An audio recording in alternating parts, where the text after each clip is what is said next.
Hello there YouTube and welcome to LaCroix Reviews. Today I'm going to be reviewing World's End Club for the Nintendo Switch, but first I'm going to chug this entire LaCroix.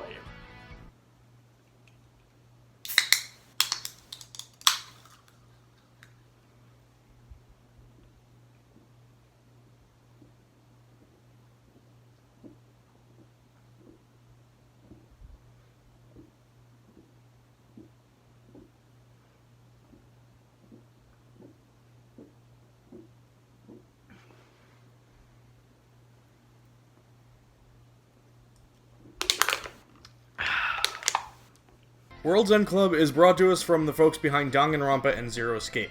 Similar to those titles, a group of kids are forced to play through a seemingly deadly game hosted by a creepy cartoon mascot. The twist is that the game really only takes up the first hour or so of the title,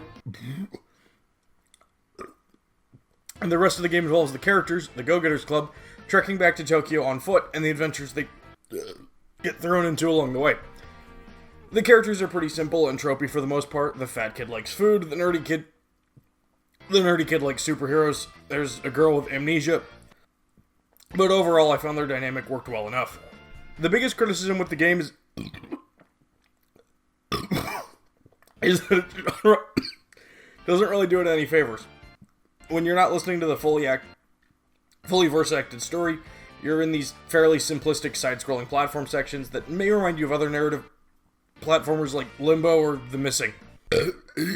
Each kid at some point awakens to a unique superpower, but because you often only play as each kid once or twice, it never really feels like the game builds new or appropriate challenges for these mechanics.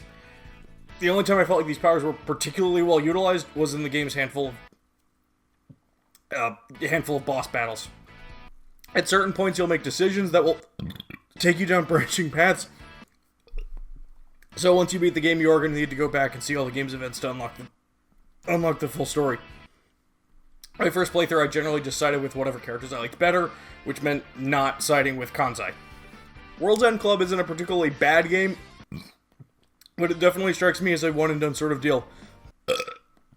It's a pretty clever take on the deadly game genre, and Doves has some unique ideas. I don't think it's one many people are going to come back to. Much like a LaCroix, the texture of the things you love are here, but you might feel like it's lacking in some of the richer flavors of what we're more accustomed to.